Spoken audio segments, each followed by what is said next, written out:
Hi. I was hoping maybe somebody could help me. I have a dog.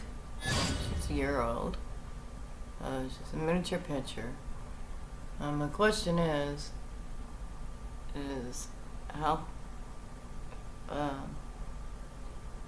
she grabs me around the leg like this and doesn't want to let me go. Now, I don't know the reason for it. Maybe somebody out there does. It's like a little child clinging to your leg.